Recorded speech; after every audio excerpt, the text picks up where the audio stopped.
Hey everyone, I'm Tassenix, and in a first of its kind, I'm recording the Mod Guide 3 video here with Dagger, as I've done for the last couple of videos for Mod Guides, but the difference is we're actually streaming live right here, right now, on Twitch and YouTube, not only to go over a list of prepared questions from you guys, but also we're going to be taking some questions live, so submit your best specialty modding questions to us. We'll take the very best of them and make sure that they make the cut into this VOD. Of course, as I mentioned earlier, I am joined by Dagger. How are you today, sir? All right, well, you've been pestering me about this video for some time, saying that you had a robust topic list for us to go through. You've gone ahead and DM me these, so let me read these off one by one, and I'll let you kick us off, and I'll join in and help with the question as possible. So, item number one, first is how to prioritize mod sets. And I know when you wrote these questions and sent them to me, there's a bigger understanding that's beyond the question. So I'll let you dial us in, and then we'll go ahead and start answering. Go for it. How to prioritize mod sets? Yeah, so this would be like when you're going to mod your characters and you're looking at how many options you have available to you, that you can't pull off characters that are more important than this character. Trying to identify how many mods you want to have in your inventory, of each type of mod before you're feeling a pinch. Because you've heard Tass and I talk about how we're feeling a pinch in a certain way, and that means we've gone too long already. That means we've already, air quotes, failed in this particular endeavor. One of the things that I personally try to do is I try to have like 1 to 2 extra sets of a mod set on a character that doesn't matter. So, for example, just give me an I could put my roster, but just give me an attacker that doesn't really matter that's on a C team or a B minus team or a Datacron dependent team. Sorry, veteran Han. Um, How's that grab you? yeah, I would put a good crit damage set on Vet Han. And Vet Han wouldn't need that good crit damage set, but having a good crit damage set on him means that if I have the need for a good crit damage set, I can upcycle mods to a new character that comes out that may want crit damage. I know that the Peridia Bros at one point wanted crit damage with their Krons. That's not as much the case nowadays. But there are some characters, limited as they may be, that want crit damage mods. But there are a lot of characters I have towards the middle of my roster that have pretty good speed sets and offense sets, so I can easily pull from them without having to tear up my roster too badly. And I try to make sure that I have enough depth in those sets. Right now, I'm really struggling on potency, tenacity, and defense to have that particular depth because I really feel that pinch. Like I cannot hit the targets I'm trying to hit for both myself and my guild. And I'll let Tass talk about how he identifies that because I struggle with that more than he does. As far as what I'm feeling short on, if you've ever seen any of my character mod guide videos, the way I approach the character is always the same. You know, I think about what leader or leaders they might operate under, and then I look over their whole kit and think, you know, how do I want to mod them? And then, for example, you know, a popular combination these days is an offense set with a two-piece of health, defense, rarely crit chance, but in most cases, you're looking for survivability primaries a lot of the time, health, protection. So there aren't a lot of such cases for the protection like gas and maybe one or two other characters.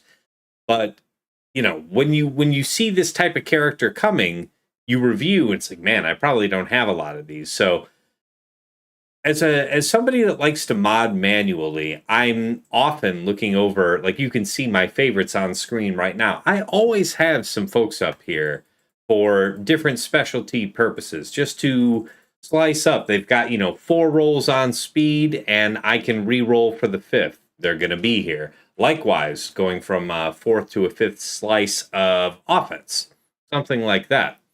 But when I'm modding individual characters manually, I'm having to consider, like Depa Balaba I did recently here, offense and crit chance. Honestly, I'm not as long as I would like to be on crit chance mods, but it's hard for me to afford them when I feel so much pressure to farm speed and offense. Why do I feel the pressure? Because when I go to mod a character like Depa, I don't like whose pocket I have to pick. It's saying you want to rob Starkiller, you want to rob Malicos, you want to rob Cam. Any one of these might seem more or less acceptable to you, but it's a decision to struggle against. And if you would rather not struggle, you need to be farming those sets. So shortage dictates where I need to be focusing my mods. Now, if you're a user of hot utils and you've built yourself, or you've used a modding service to get yourself a template that's going to give you a reasonable spec that you're applying in 3 versus 3 or 5 versus 5, if you're finding that when you run that automation and you're having your failures tabulate at the end of it, if you're seeing, a lot of the same set types, wow, all the characters that want crit damage sets are failing. Some of the characters that are wanting really fast speed sets are failing. Okay, that means you need to be hitting up the offense, or you need to be farming speed, but discriminating for actually really good speed. So shortage dictates it for me, and I think that you can, find that whether you're modding manually or using something like hot utils. When do you personally find or feel the shortage? What is the amount that you prefer to have in the tank, so to speak? Like you mentioned, crit. We've been talking about like crit chance mods here, or you mentioned them at least. Mhm. How many extra crit chance mods do you want in your inventory to feel, or no, maybe not a number, but maybe how many quality mods? No, I Or mean, you can think about however you want to do it. Having them hanging loose in your inventory, having them equipped to a character that is not likely to get use, but you might as well have them on someone. Okay, fine. I think the answer is like 2 per type per slot. I think that's yeah, about it. that's kind of yes. When you say per type, you mean per mod set? Let's say that I'm looking for crit chance offense crosses. All right. And I'm covered right now, but I want to be covered for the future. I would have no more than 2 available on a character, like 2 ones of quality that I'd be seeking to have applied to either a character that's not going to see a lot of use in Grand Arena or just hanging loose, ready to be equipped. That answer you? Okay. Yeah, I was just looking for a quantifiable, quantifiable number, which you did I'd give. say I not think more that than makes sense. 2. So, yeah. Is that hitting the note? Yeah, yeah. Would you raise that number higher for 4x sets, like speed sets, offense sets, or is that just what you would do for something like crit chance that is Yeah, in less well, demand? I'm glad you mentioned that because I'm thinking mostly in terms of 2 sets. Like, the fact is that while crit chance has had a A little bit of a renaissance recently. crit chance has had a rise in popularity and utility. And yeah, I mean, I'm okay with continuing to farm those, but I really only want only a couple of those mods hanging loose. Otherwise, it feels inefficient. Whereas with offense set types, with speed set types, you can be perpetually farming these set types and never really feel like you have too much hanging loose, because if that's the case, that just means it's been a little while since you've looked over your roster and started down cycling some of your lesser speeds, starting applying some of these loose mods that are pretty strong speed wise, 20 plus, 25 plus. It's at the top of the game, it's surprisingly easy to have very fast mods hanging loose because you're not in demand for just speed. You're looking for offense as well. So, yeah. Hey, Rusty Garden Chair just raided in, thank you and welcome to the stream. You're actually joining a recording that'll be part of the permanent VOD. We're covering how to mod. Number 3, this is about specialty questions. If you've ever seen the previous mod guide videos, 1 and 2, they cover the basics. And if you've watched both of those, you are well on your way to having a very fine roster of mods. So the intention behind this live stream and this VOD will be to feature a lot of the specialty questions that pop in through DMs, YouTube comments, stuff that are frequently asked. So, by all means, please do drop questions here in the chat. We will take the very best of them and include them in this VOD to be part of the record. So, thank you all for tuning in if you're joining us live. Hey, good to see you, Sotico. Appreciate you. Appreciate everybody showing up. All right, let's go to the next question that Dagger had prepared. And we're going to go off of this prepared question list and, where it makes sense, intersperse some of the live questions. So, number 2, how to prioritize teams and their modding as a team. So, again, before we really dig into it, expand on exactly what's being asked here, Dagger.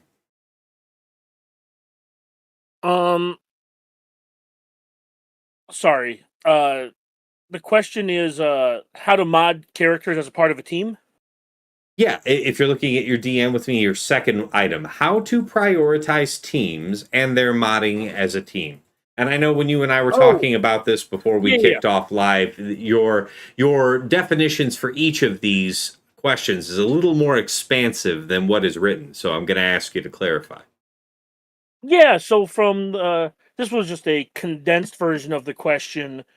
When I'm modding my character, when I'm modding my team, which characters within the team should I prioritize? We'll take a team like SOKR for as an example. SOKR and Dre should have really good mods, but does your Faust and crew need your very best tank mods? Are they the most important tanks on your roster?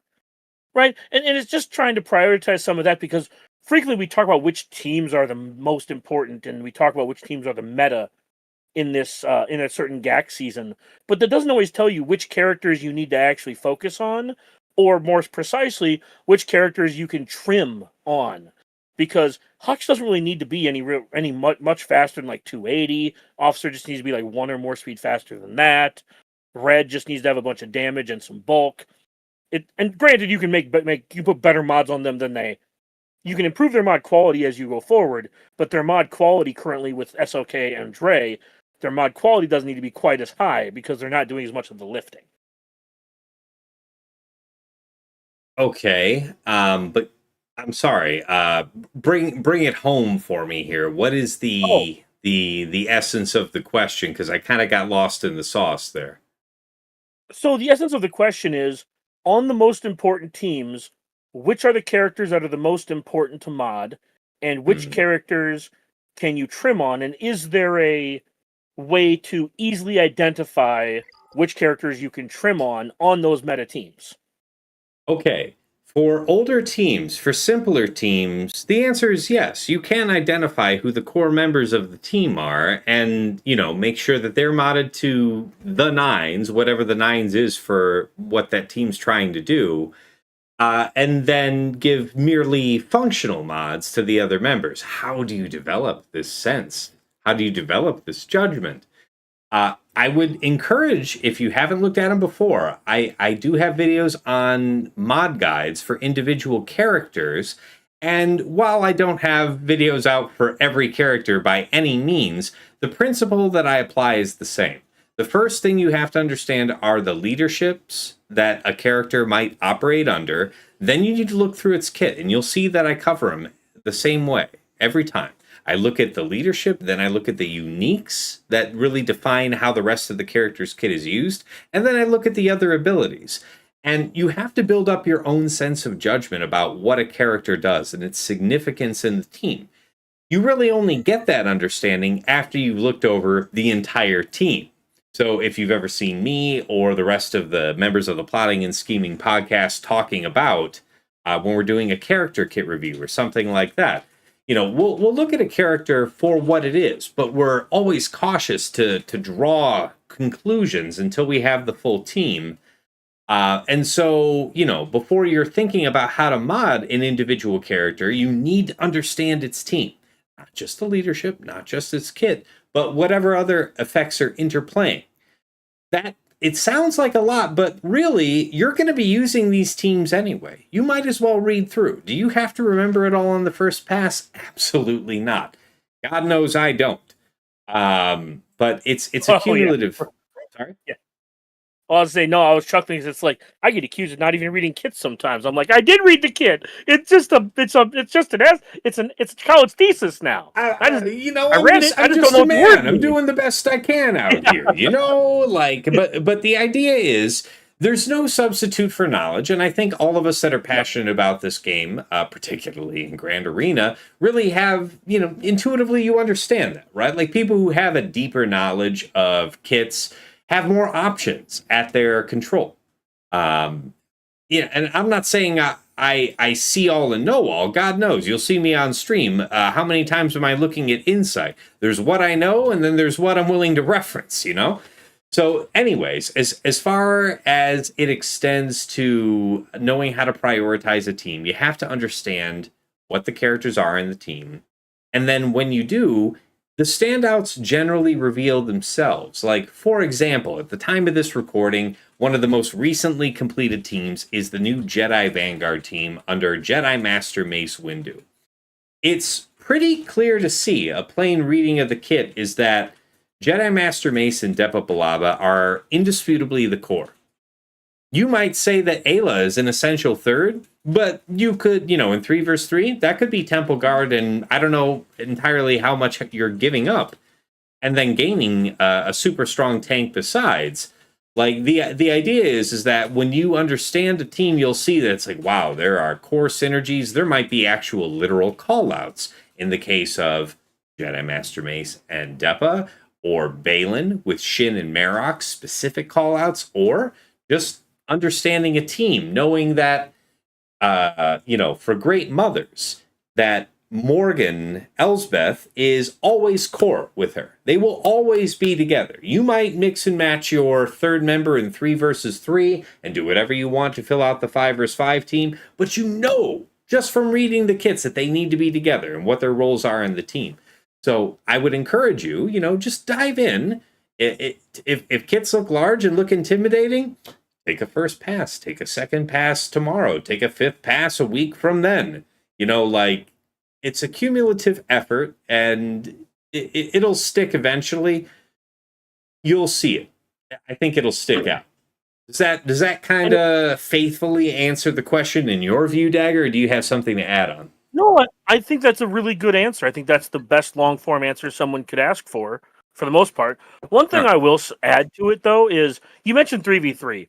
And when you're looking at a team in 5v5 and you're not sure which characters to prioritize on the team, prioritize the ones you're going to use in 3v3 because you're going to get the most use out of those characters between both of those GAC game modes. I'm not saying that they will be the most important 3 characters. There are some times like they won't be the best characters on the 5-man team, but you will get the most use out of them. So that's another way to kind of look at it if you're not sure. So, No, I appreciate that. Thank you. Yeah, especially when we're talking about the newer teams, like you mentioned the newer teams, right? Yeah. Because, like you said, like we don't know what the best third is, but we do know that Temple Guard has a Datacron, and we do know that Mason and Billaba are meant to be together. And we also know that Ayla's Datacron is really absurd, especially with their Zeta now. So that might be 4 characters. Oh, and we know that what's her name? The Librarian is just an insane character in of herself. So there's obviously a bunch of mixing and matching to go there. But yeah, I do think that a good rule of thumb when a new team comes out, if you don't know what you're doing, talk to other people, like Tass said, take a pass at the kit, ask other people their take. Maybe somebody notices something you didn't. But when in doubt, the characters used in 3v3, prioritize those. I think most teams, like Tass said, have a pretty obvious core. The old teams, at least. Look for callouts and kits. It makes it a lot easier to mod characters that way too. All right, let's check the live chat here and cover a good question that I saw here from Desicrim. Ooh, you guys mentioned downcycling. How do you downcycle in an efficient fashion? It's just a practice that you start from the top and work your way down. Let's say that you've just rolled, for example, I won't forget it anytime soon. Here, let me show you something. I recently rolled. Whoops, that's the wrong Night Sister. Where you at, lady? Here you are. I recently rolled this 28 speed set offense primary cross. Now I have a lot of speed sets, and I have a lot of offense primaries for crosses on those speed sets. So what do? I know that I want to be, I was recently educated in the ways of using the Great Mothers to take on Ahsoka teams, particularly in 5 vs 5. And part of what makes it work is having not only the right turn order sequence, having Great Mothers, at least one faster than Morgan, but having both of them faster than the enemy Exile Ezra. So as soon as I acquired this mod, I was thinking, man, it's gotta find its way onto this lady, because that offers me the greatest possible punch-up challenge to fast Exile Ezra's. And I know I can clock the Morgan just behind, no, without too much effort. So now, what to do with her mod that was merely a 24 speed? Now we have to find it a home. Also, it happened to be a protection primary. So then what do? We go like this. We sort out speed, we sort out protection. What was special about this mod? It wasn't that it was just a speed set with a protection primary. It also had a significant offense secondary. Now that I just know from knowing the mod. So now I come here and I sort out all of these and I think about crosses. Now I have them all listed. There's not too many, even on my roster, that fit that qualification. And now I see them all in order. And now I get to decide who gets what and where. Like, who's holding these, first of all. And then if I wanted to expand from here and I wanted to see who is currently holding a protection primary with, maybe an offense secondary that can be improved on, I can release the speed set requirement. I can even release the offense secondary, ensuring that it's there, but still rank it by offense. And now I see all of them by one primary, just the protection one, and can decide where does, if they're not already wearing a speed set, maybe they're wearing a defense set, a health set, where I can rotate a speed set type in, and then find that other, two-piece set type elsewhere. It's not going to be that big an issue if I could find the right home. And the way to do it is, you just like I'm doing right here manually, is I'll rank them out and I'm seeing who's here, who's having the best offense. Like, who do I care about improving their offense? Here, just a couple rows down, if I could have it, I would improve DCT's offense on this secondary. But I see that to give him the best option here on Dooku, it would cost me 3 speed. Personally, I know that this would cause my DCT to go under 360. I want him to be at least 360, so I leave it as is. This is one of the many reasons I prefer to mod manually, because I made an intelligent choice. It's not enough that DCT has the most available offense that he could possibly have on a secondary with a survivability primary. It's important that he has at least 360 speed. Now, you could set up a whole bunch of different thresholds with a hot utils template to make sure that happens. I'm just going to do it manually and know the reasons why I'm setting it the way it is. So, Dagger, how do you want to tack on to that? Yeah, I mean, obviously the easiest way to downcycle is to filter by the set and the primary, and then just like move the next mod to the next character, the next character, the next character. This is a lot easier when it comes to speed, health, and offense set, crit damage triangles, and just things like that. I think the tricky part comes when you have when you free up, let's say you free up a fast health mod, but then you go and look at who has like a health mod that wants health and speed on like a secondary, but the people you're looking at have speed set circles. right? So then you have to figure out if it's worth the squeeze to remod or swap a couple mods on that character just to get a little more juice out of that. And I think that's where the more complex downcycling comes in, because you have to slowly remod as you downcycle. Right. And that's why when you hear like Tass or I say something like tear up, that's the tear up we're referring to is when you free up a mod, sometimes you want to put that on a character where it's like, oh, this character really wants this mod, but it requires me revamping multiple mods on this character to free up the space, which then requires me to work on another character, so on and so on. So I think when you have a mod available to you, if it's not glaringly obvious where to put it, downcycle it the way Tass said. But sometimes mods scream like, I want to go on X or Y, or I am so like for example, I had a mod that was a fast health circle protection primary with speed, defense percent, flat protection, and health secondary. Well, there's only like 4 characters or 5 characters that want that mod or would make the most use out of that mod. So it did require some tear up to get that mod onto a tank that wants some speed but not a ton of speed. Right. So I just wanted to add that in, because there are some times where that tear up, or we'll just call it a tear up, happens because when you're downcycling, it's like this fits so many places, but it really wants to go on X or Y. And that's why you'll rank it by the secondary and make an intelligent choice. So yeah, I appreciate that you actually explicitly mentioned it, because I didn't mention mechanically the act of equipping the next mod and moving on down.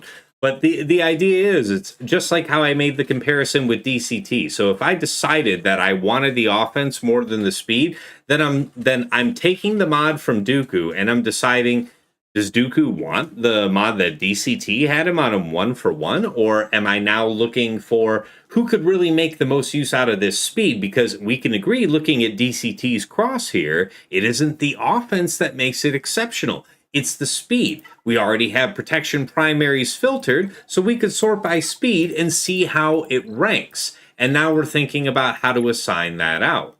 So he's a 26 here. Literally my fourth fastest, I guess, because of the one here on Great Mothers. 4th fastest offense cross on my roster. But now I see it in context, yeah? I see that if I was caring about the offense, I could put more offense onto Morgan, but I don't want that. Oh, look. I could drop a bit of percent offense here off of DCT, 3.25, and increase Jocasta New's speed a little bit. You know, you decide how to make these choices on a case-by-case basis. And if I decided to make this swap for Jocasta, now I've displaced her mod, and now you repeat the process. And this is how we mean downcycling, just moving all the way down your roster, assigning the best mod first to the highest priority character, and then finding the next best fit for the mods that are displaced. All right. I think we've covered that one pretty well. Let's see what's going on for the next chat question. Appreciate a lot of compliments coming in the chat. Appreciate you guys. If you enjoy, the Mod Guide series, you guys are what keeps this coming. We make this because you ask for it, so I appreciate that. Yeah, man, really, really nice things you guys are saying in the chat. Thanks. Appreciate that. All right, Nikos asks, without Datacrons, who has better modding, UTJ, Dagger, or Fatal? The most effort into the specialty of the modding science is, without question, Fatal. I think the most amount of raw effort into perfecting their individual mods is probably me. And then after that, I don't know what Dagger wants to say to expand on that question, but fun question. That deserves to make the cut. I think it's pretty. I don't want to say pretty clear, but I think I have the best mods out of all of us. You know what? Fun that you asked that, because I think the graphs actually do bear that out. Here's the mod histogram for me. I ran this on OmegaBot just before the stream, so this is very fresh data. I think it's close though. Oh, it is close, but technically right's the best kind of right. So here we are, and I'm just going to flash between them real quick so you can see. So he's a little bit further to the right. A little bit higher super fast count, but we're really close. So the point is that we are both. Where are the offense mods at? Yeah, this is unfortunately by default sorted by speed. I bet you there's a modifier in the histogram poll to check for offense. I could do that, but I'm sure you're up there. Like we both follow the same, you know, method. Yeah. So regardless, we're both very Yeah. well So qualified to speak on the science of modding. I just wanted to kind of point, and for those of you who are curious, my we'll just call it my alt account. Tass knows this too. He and I were really, really close on those two. I think he had me by a little bit.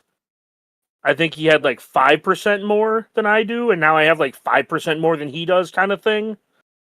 So, yeah, I wanted to get that little dig in there that my mods are now better than his, and I may or may not have inherited some of that.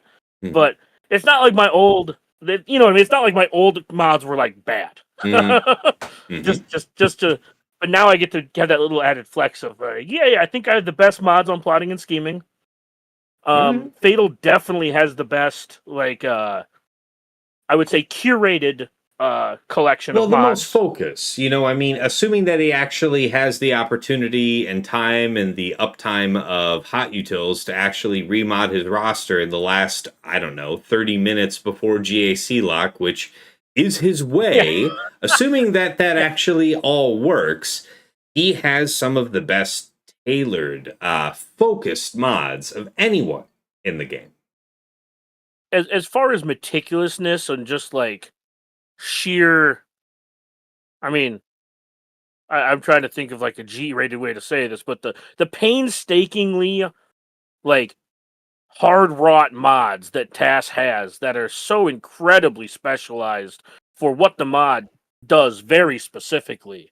I think he may be the very best in the game at that. And that's not me trying to buff him up. I'm just saying, like, I know how much time this man spends on his mods. And he spends more time on his mods than I spend on this entire game combined. And Sure, I'm not kidding when I say that. Like, sure. this man, like, he's always tinkering with his mods, trying to make sure he can min max a little bit more. So when it comes to that, I think that there's no one better than him at that. Plus, he has like top 25-ish mods in the game, like something like that. Like, it's not like his mods like are bad. And then Sasha and TJ both have very, very good mods as Yes. well. Sasha, man, the Datacron work he puts in is just disgusting. And Yes. TJ does a little bit without. I don't say that in a negative way, but TJ does uses hot utils to maximize. And it's not like his mods are a deficiency. Just in our group, his mods are a deficiency. To be clear, so when I say that, it's not a negative. His mods are very good, but he uses Indeed. hot utils to min max his mods and to kind of like shore up some of the things that he needs. Whereas I like Task like to mod by hand.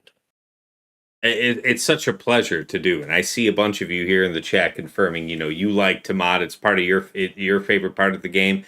I really pity the folks that say like that. I just hate mods. It's such a headache. It's such a pain. Like it is very complicated. I grant you that, but it's a pleasure to be able to differentiate my characters and have such a wide spread of stat difference against any number of people I might fight. Like being well tailored on an individual character and then all five characters on a team, that can be an overwhelming advantage perennially. It doesn't matter the Datacron set. And that is something that I absolutely encourage. I don't care who you watch about your modding. If it makes you passionate about modding, it's the right answer because Datacrons come and go. Mods are here for as long as the game is here. So, I mean, stick to the script and focus on the good mods. All right, there are more questions in the chat, but I want to refer back to the list and get a couple more of the assigned questions in, and we'll come back to you and select some of the best. So put them in the chat. All right, next item here from the list: how to identify mods that aren't as useful but can be broken set mods. So again, Dagger, expand on exactly the spirit of the question. Yeah, so this question is more about um when you let's say you get you roll your mod, you farm your mods, and you get a gold mod that has 5-speed showing. But let's just say it's a defense triangle, a health set defense triangle. And you're like, do I roll this or do I not? And I mean, like, and you're like, all right, well, I'm going to take it to level 6 because it's basically free to take it to level 6 and it hits speed twice. So now you have a 15 speed health set defense primary level 9 or level 6 gold mod. What do you do with that? Well, there are ways to develop that mod, or not ways, I should say, but now you have to decide how far you want to develop that specific mod to just be a triangle that's on something like Hoda, or like Gideon, right? These mods that are going to be on a character that wants to be super fast, but not necessarily doesn't necessarily care about its small set or its primaries. Now, the flip side of that, which is why it's phrased this way specifically, is on my account, I have a plethora of speed set mods that are 11 to 13, 14 speed, but have 5% offense secondaries. So I can use those as a 2-piece to add like 10% offense to a character who doesn't need crit chance, a defense set, a health set, etc. So when you're seeing a mod that rolls one stat a lot, keep that in mind. Don't just think that a mod, just because it rolls a stat 3 or 4 times, but you don't get the stat you want, that it's not useful.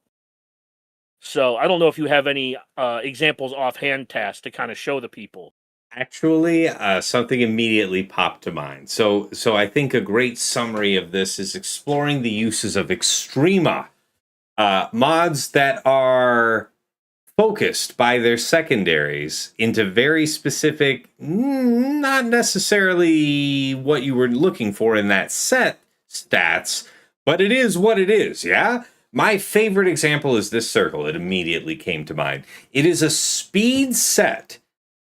Protection primary. It doesn't matter to me if it was protection or health, but it is a speed set mod that is only 16 speed at 6A, which is kind of forbidden.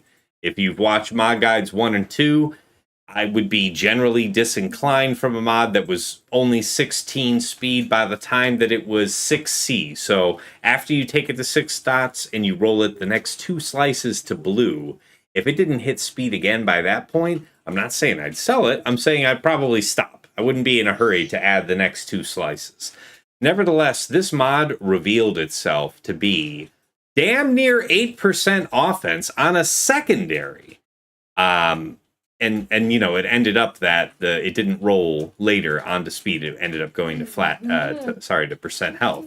So delighted to have the mod. But for the longest time, this was on Padawan Obi-Wan because I was constrained on offense sets, and I knew that I needed to farm offense sets. So that kind of, you know, ties into our previous question. I identified a shortage of offense sets. But that was also at the time that Padawan Obi-Wan came live into the game. And I was like, well, I'm seeing some of my competitors rolling up, you know, 10 plus K, 11 plus K offense in an offense set. What is it that I'm going to do? How am I going to make a competing set when I can't afford to pull the offense mod? So I sorted by secondaries and I thought about what it was that I desired for the character. And it was, hey, I wanted offense and I wanted it on this circle. And so it was like, hey, well, you happen to have something like this random speed set circle here. And that's how it started. And then I was like, I wonder if I can fit Padawan Obi-Wan into a respectable speed set. And I'll be damned if I didn't fit him into a speed set that was ever so slightly faster than some of my competitors, but also like 90% of their offense in a speed set. So, you know, look at mods for what they are and think about the characters that want those secondaries that are like that. So, you know, if I sorted by pure defense, let me show you here, percent defense. My very finest, wow, this mod probably should be on someone else because this was a 22 recently and I sliced it and it became a 26.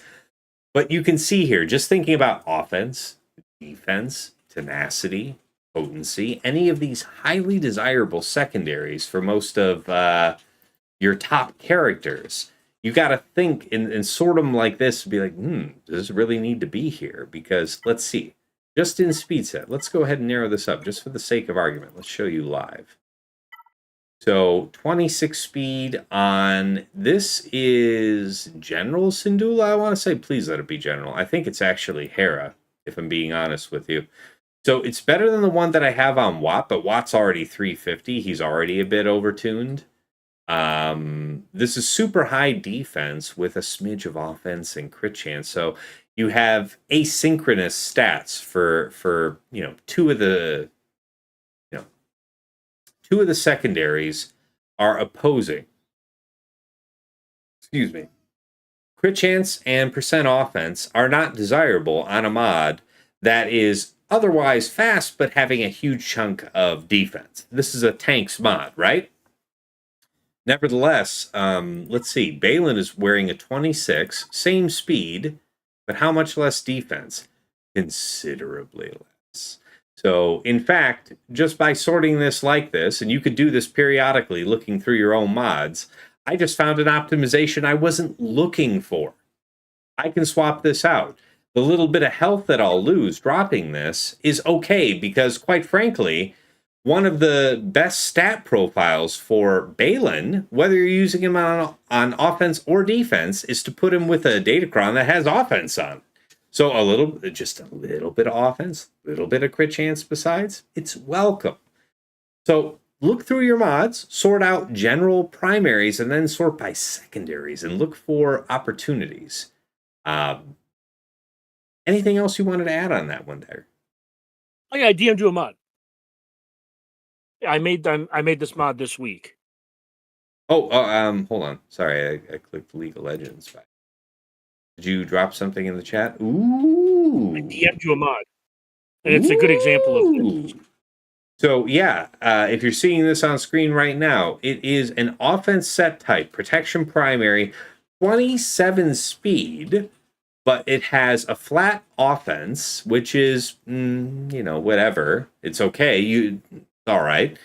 Percent defense, not generally desirable on offense set type, and flat protection, which is okay with percent protection primary, but you would expect that you'd want more from a different secondary, either defense or offense or something else. And so it'll never be one of your best mods. Like if you were inclined to put this on somebody that needed to be a powerful attacker, it wouldn't be your best attacker that would get this mod because you would probably want more offense than the speed. But you could absolutely find an intelligent home for this, right? And as far as broken set mods are, I was just talking about sorting. I was talking about sorting by secondaries, aside from something like speed. But this is a more purist mod here, where really the best thing about this mod is that it's super fast. So if that's the case, I'm only really looking at it in terms of the speed and the primary, and then I'm applying it wherever it can fit in. This mod is earmarked for Armorer when I do some remods before next lock-in.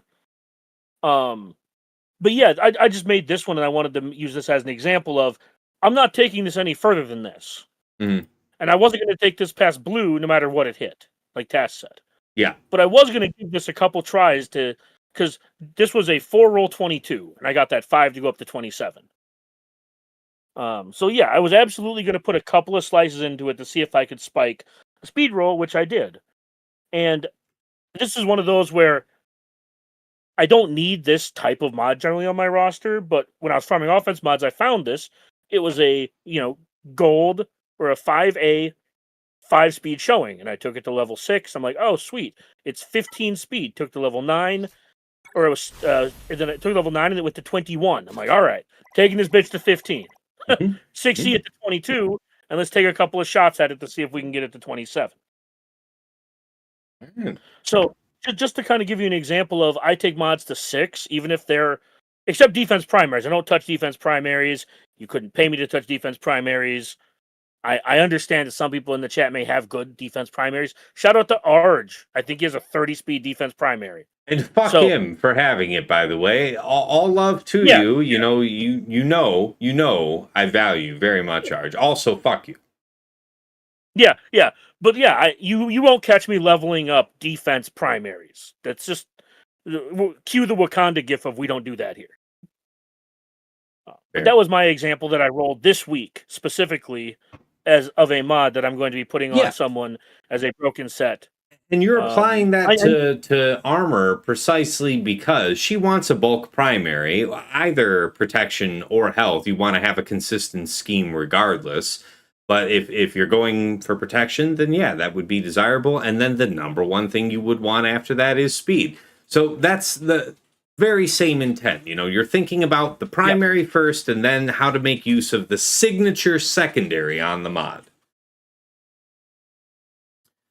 All right, let's check the chat and see if we've got another winner of a question. Again, man, a lot of kind things being said in the chat. I'm glad this is helping you guys. Really, really glad to hear that. That's what I'm doing this for sure. All right, scrolling down.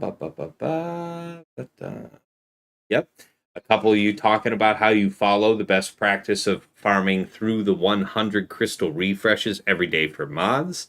Absolutely recommend that. It doesn't matter, rain or shine, conquest or not. I would never be caught doing less than the 350s. But outside of conquest, I would do my best to maximize the days where I spend through the 100s on mods. So glad to. Also, I just want to flex really quick on you, Tass, here. Before I re-ran, when I spent like months farming those potency and tenacity mods, I had to delete a bunch of mods to make room for the remod to run the template on a bunch of characters. I sold 52 plus 20s. I just wanted to let you know that. I'm trying not to grind my teeth, but it makes me sad. Yeah. It makes me sad. I don't know how many 5-roll 21s with no relevant secondaries you can have on your roster, but I had like 200 of them. Yeah, I guess you found your upper limit for how many of those you could have. I don't know that I found my limit for that, but I appreciate your perspective. Well, I'm just saying, after I remodded everything, I had a bunch of these just like nothing burger mods on my bench that were plus 20s. And I just wanted to let you know that I sold them. So not only am I beating you in mods, I could have been beating you by a lot more. Very possibly so. And that's just my flex for this video. And all of you can flame me in the chat for selling plus 20s or telling me that I could have donated them to those who are less fortunate. You know, I guess when you're gifted a Ferrari, it's a lot easier than making to make it Ferrarier than to build the Ferrari from ground up. Yes, so I believe you. I'm proud of you. I'm proud of you. I was gifted a Ferrari. I was gifted a Ferrari guts, and I had to put it all together. You are correct. All right. Well, fair enough. No, I mostly just wanted to see Tass's reaction live to that. That's all I'm saying. Yeah. So got Birkin in the chat saying, "I'm here driving a Nissan Altima." I feel you, man. I have seen it. I have seen the Sandy mods out there, and I have been there in the distant past. I remember. Yeah, I deserve the DM Striker gives me. I'll just put it that way. Fair.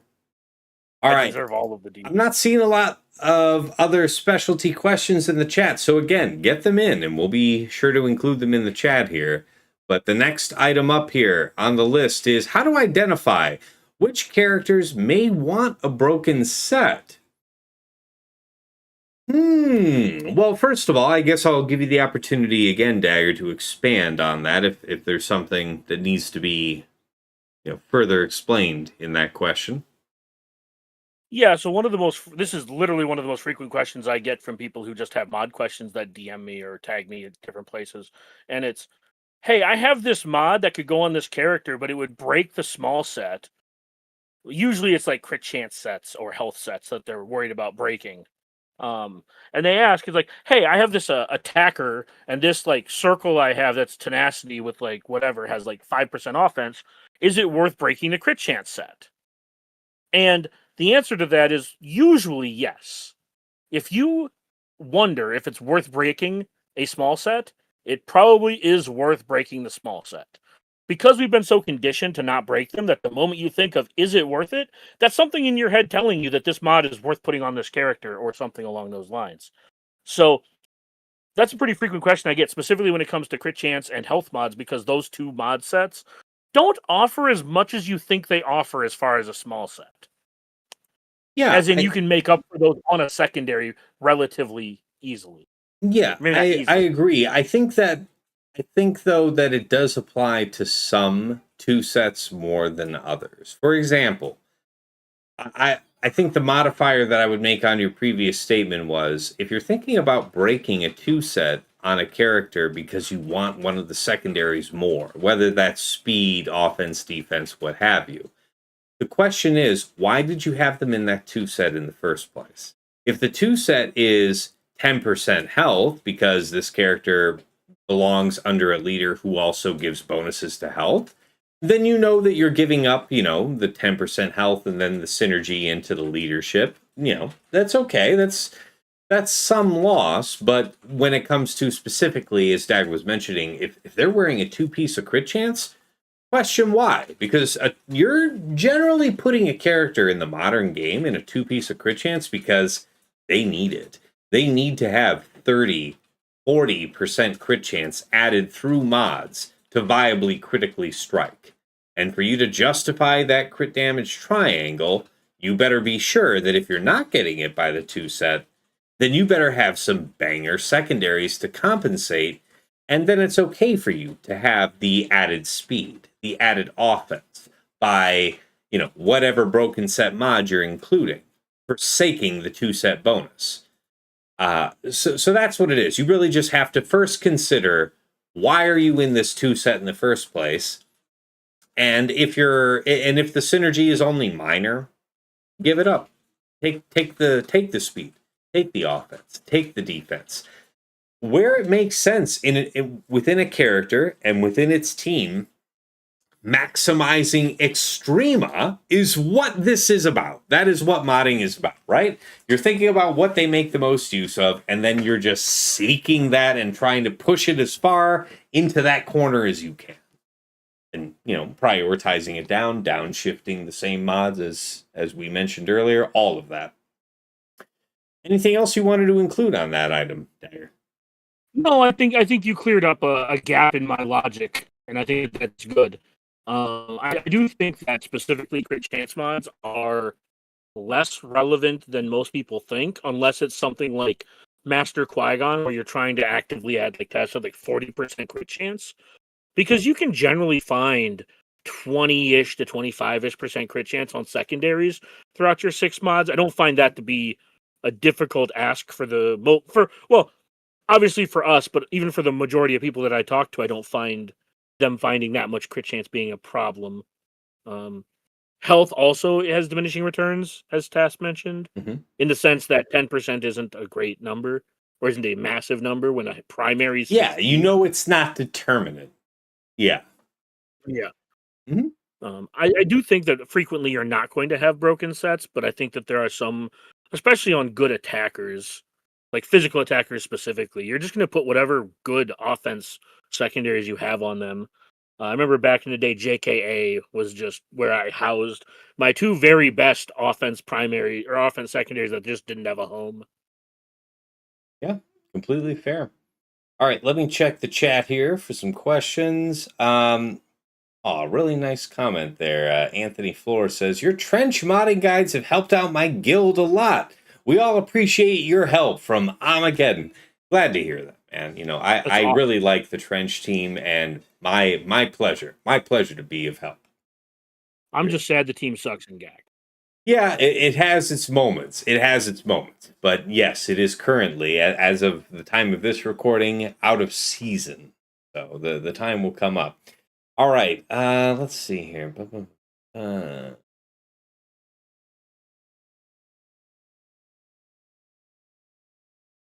Neko Nexu asks, does the modding of a character change with his relic level? Like, do the raw sets of a Relic 9 character compensate any mod primaries if you don't have that character on Relic 9? That's character on Relic 9. I'm not. I think there's probably a typo in there somewhere. Do the raw stats of a Relic 9 character compensate any mod primaries if you don't have that character on Relic 9? Yeah. Oh, I think what he's asking is, are there characters you would put bulk primaries on at R5 that you wouldn't at R9? That's how that Mm. kind of reads to me. Is would R9? It reads to me like would R9 compensate for survivability to allow you to mod for other things?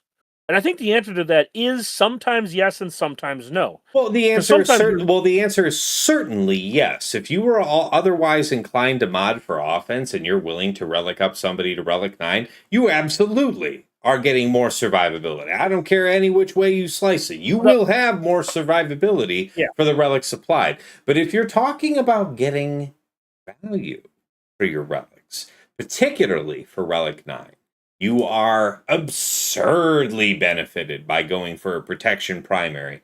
Um, Depending on the team, that may be a health primary, but in general, for most cases, a protection primary with strong secondaries, whether that's speed, offense, defense, depending on the character, protection primaries have an outsized value in the modern game. So, really, yeah, and where I was, go yeah, ahead. where I was, sorry, where I was going with that was there are some characters where if you R9 them, you don't have to put an additional bulk primary on them because the R9 takes care of that specifically. I'm thinking of something along the lines of like Raid Han. Right, like there were times where I would have a bulk secondary on him just to make him survive more back at R7 that he doesn't need at R9 where you can actually put the offense cross back on him. Yeah. So I think that's what I was saying. I think sometimes there are times where R9ing something can give it enough survivability to go back to an offense primary or a crit damage triangle, or move over to a offense arrow, something along those lines. And I think there are times where when you relic something up like Tass said, they are just getting so much more value from it that it's hard to deny it from them. Mm-hmm. Good stuff. All right, we've got some more good questions here. One from Aussie Mike. For most people, 20 plus speed is high end / worth keeping. What would be the equivalent percentage for offense? I mean, 4.5 to 5%. yeah, as a secondary, I would say between 4 and 5%. Yeah, because you're figuring between calibrations and rerolls. Oh, I feel like I missed a question earlier. Somebody asked me. Basically, you're asking for a low to mid 4 rolls in a stat, or a mid 4 rolls in a stat. For speed, a mid 4 rolls at 6E or whatever would be 19 to 21 speed. That'd be like average rolls. For offense, average rolls at 4 rolls would be somewhere between 4.5 and 5% offense. Mm-hmm. So I would say that those are relatively equivalent as far as the quality would go. But I would keep almost every offense mod that was over 4%, and not because it's a bot metric. Fair. It's Fair. because it's just a good, solid number to just give people that 4% is usually 3 rolls. Mm-hmm. And 3 rolls in any stat is generally a good base to start from or keep on a secondary or tertiary character. I think that's fair. I scrolled up and I see that I missed an earlier question from Ren2G. Do you have a strategy on modding attackers that assist a lot? Do you sacrifice speed for high offense percentage? It really depends on the individual team. I can think of at least 2 cases in which I do favor offense over raw speed. That would be Darth Talon for the Treya team and Ayla Sakura for the new Jedi Master Mace team.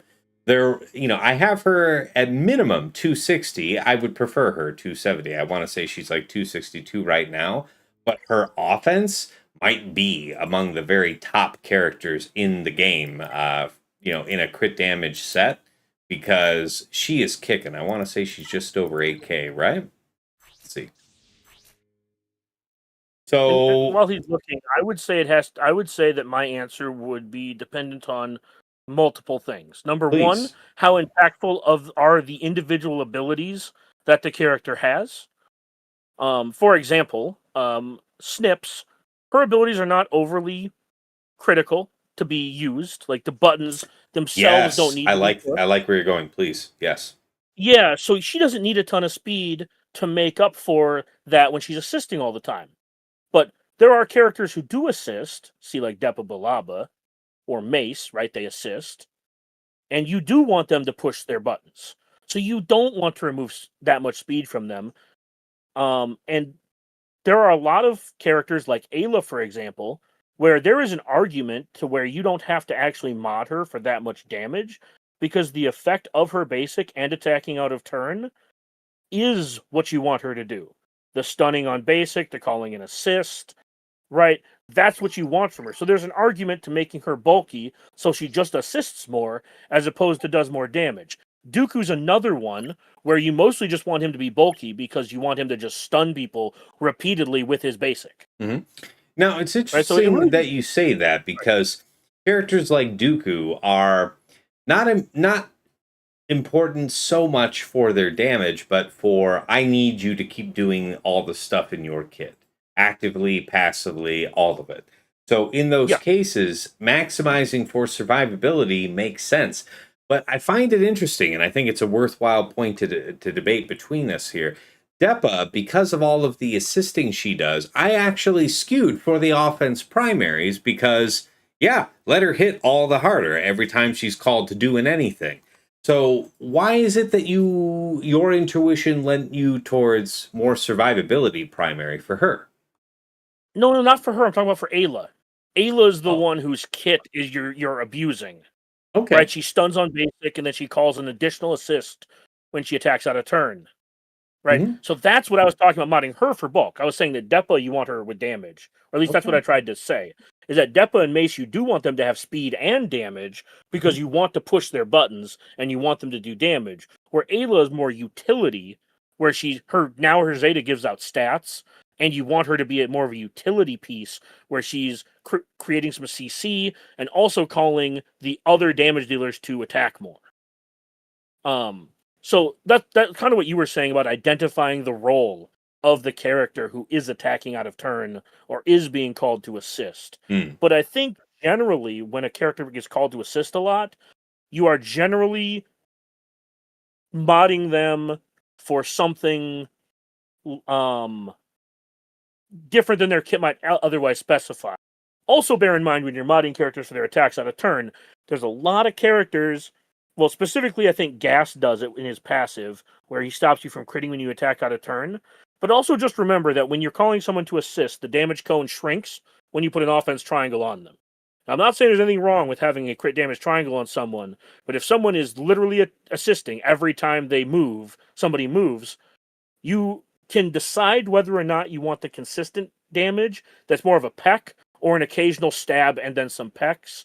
There are also some teams you can't crit out a turn against. There's some teams you just can't crit against.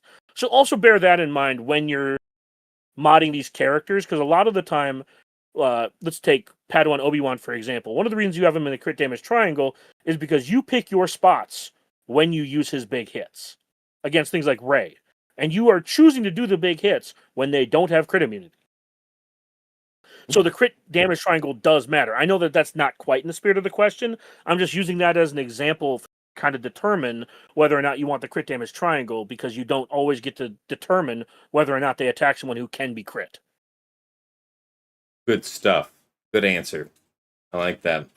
All right, let's move to the next viewer question here from Von Rad.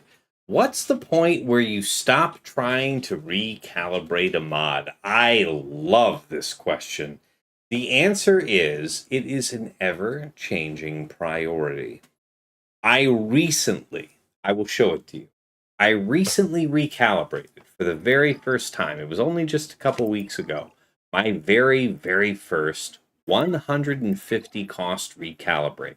So even where I am, as long as I've been playing, it took this long to find the very first mod that was worth it.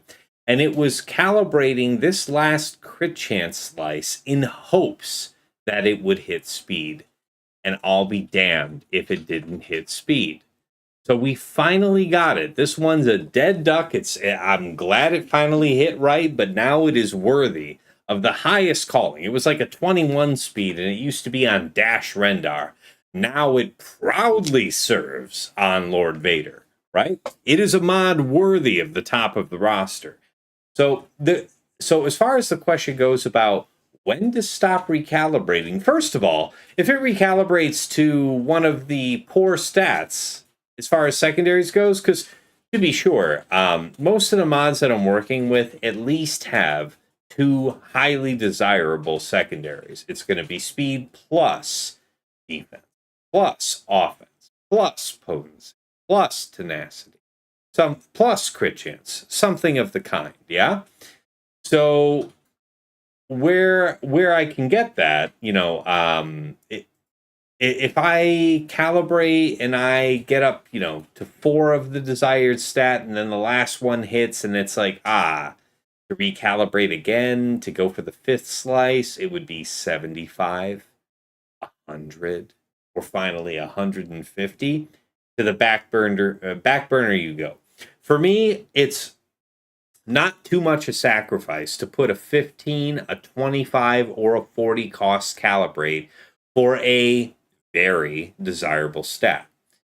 If I don't get it after the 40, to the back burner it goes. And that's why I make the point of this mod.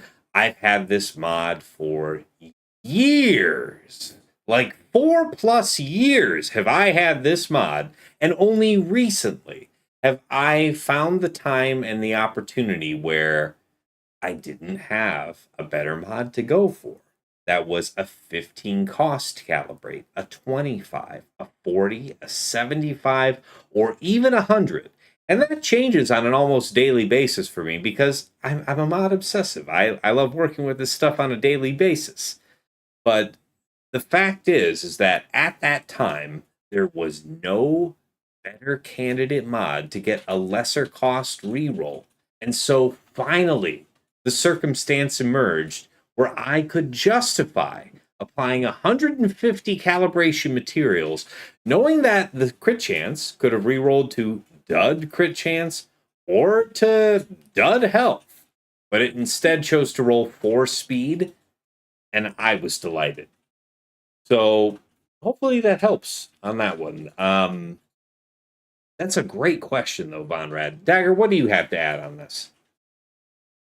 Just twice. Final answer. Come back to it later if you want to touch it again. I'm a huge fan of not over investing in a mod because you're never higher on a mod than the moment you make it. So when you're talking about investing into a mod, I would recommend, never is a strong word, I would recommend not putting more than 2 slices into it or 2 rerolls into it immediately. The same reason I would recommend not putting more than 2 slices into a mod past 6E into a mod immediately, unless it's, like speed, offense percent, flat offense, crit chance. You know what I mean? Unless it's just a mod you're taking 2/6A the moment you rolled it to level 15. Right? So I'm a big fan of just the first 2, because Tass is right. The third one's not all that expensive either. But once you get to the third one and you're 3 in, you feel a lot more pot committed. So when I'm building a mod from scratch, I don't go past 2. I'll come back to it later and then put more into it if I want to develop it for a specific role or a specific character. But I think that's all I'll add. I think Tass covered almost all the bases for that, so I'll just add I'll reiterate again. Just remember, the highest you're going to be on a mod is the moment you make it, because you're excited you got a good mod. So don't go overboard with your resources because they are finite. Agreed.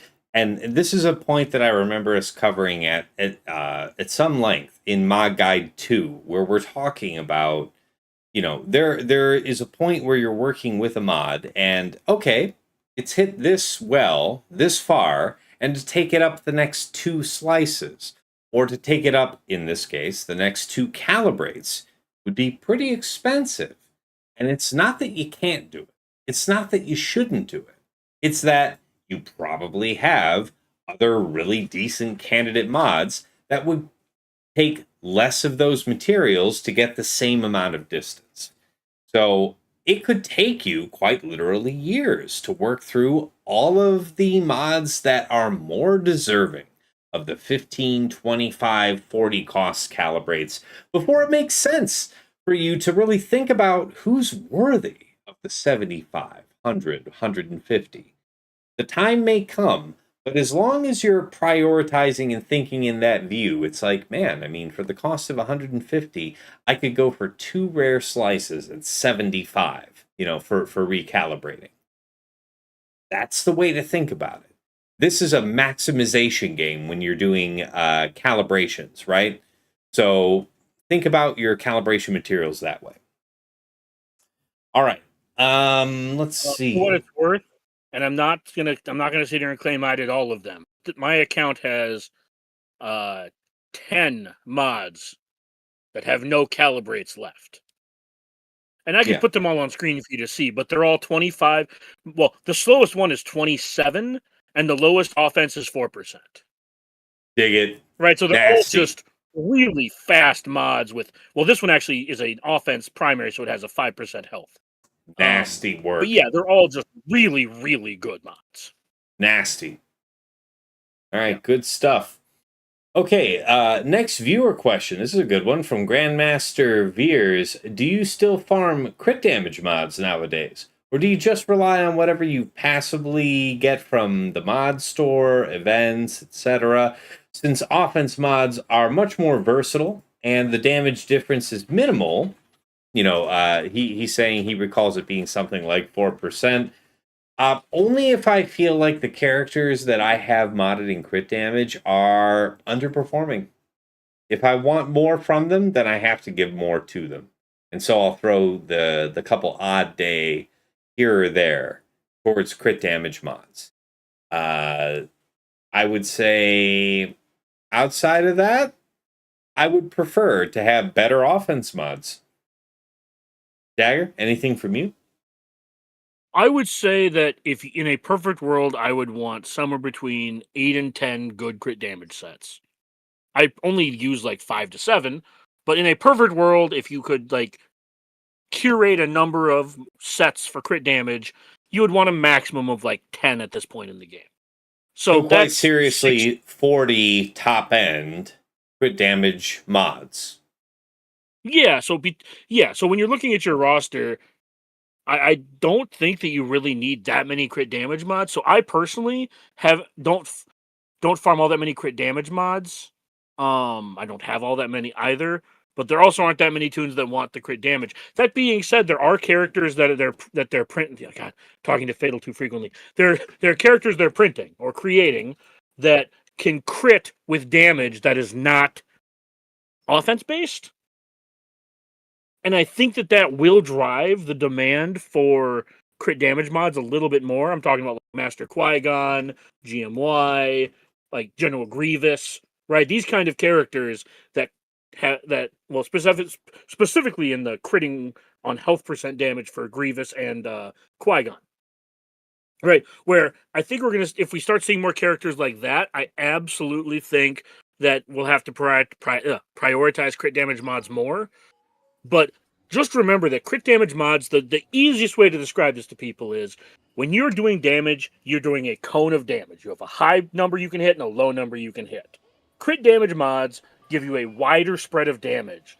So what they do is they allow you to hit higher numbers off the bat for better opportunities at burst damage.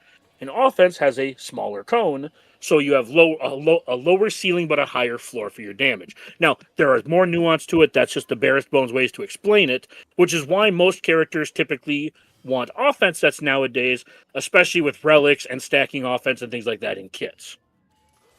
Especially with all the crit immunity and crit avoidance in kits as well, where crit damage, if you don't crit with a crit damage set, congratulations, you don't have the 15% offense bonus. So I won't go too deep into that, but yeah, I don't think you need a ton of crit damage mods, but I do think everyone who thinks that they have enough crit damage mods probably doesn't, and should spend a couple of weeks farming.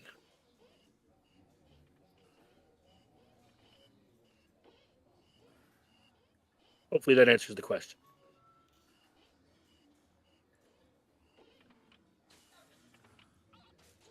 I lost you, Tass.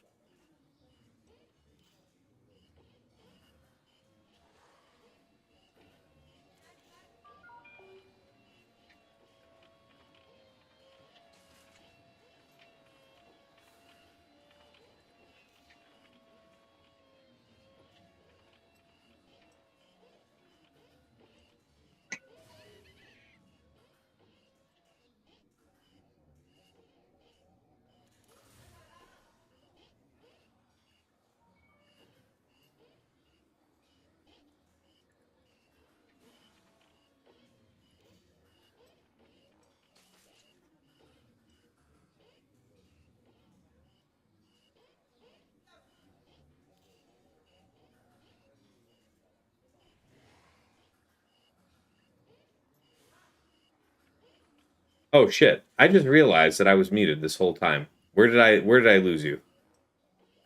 I don't know.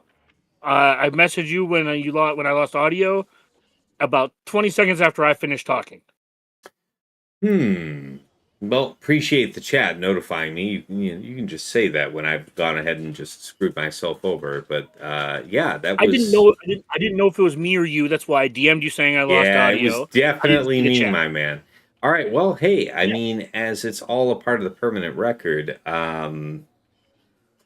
yeah, I would say that definitely more than the reverse. Farming for offense mods and putting them on characters that want crit damage characters, you'll be okay.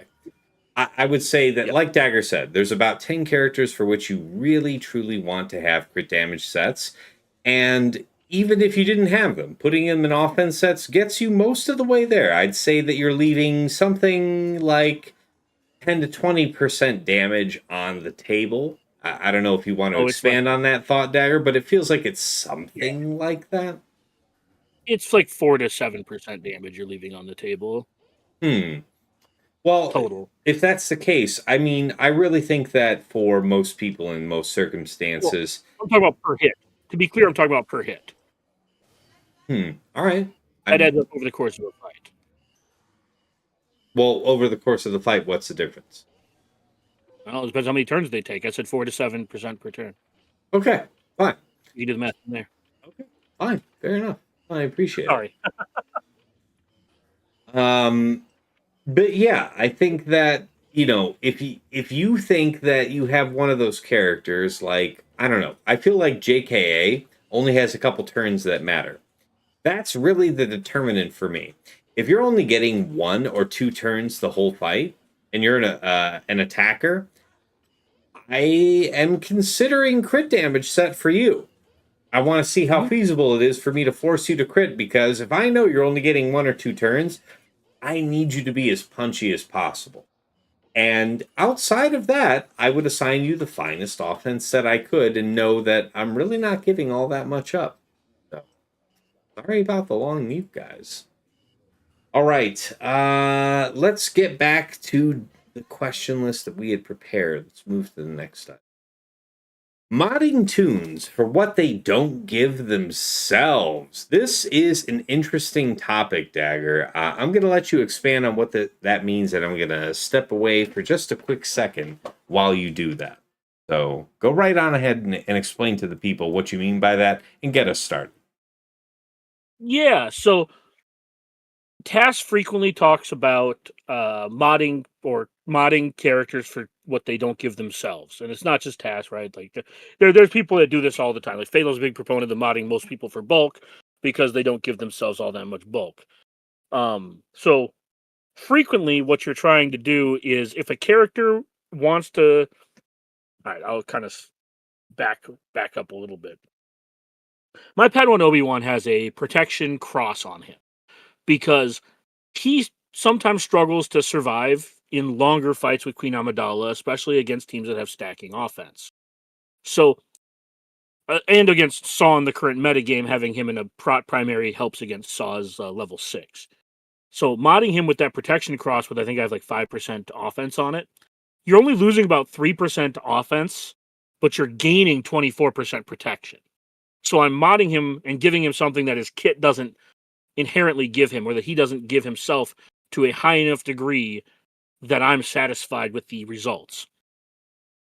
Especially on a team where Queen is modded for durability and Qui-Gon's modded with a health cross and a health arrow, right? Like, or Master Qui-Gon. So you're definitely looking at on this team, you want, because the rest of the team is going to survive, you want Padawan Obi-Wan to survive as well. That's one of the more glaring ones. There's also characters that like we mentioned earlier with like Dooku or Ayla, where they very frequently feel like they're just utility, like the characters for CC, but you want them to survive and not get punked out. So you want to mod them for bulk. And then there's also characters like Treya, where she doesn't actually give herself, like, yeah, she stacks offense on her middle ability, but she herself doesn't give the team a ton of offense. She doesn't have a ton of offense.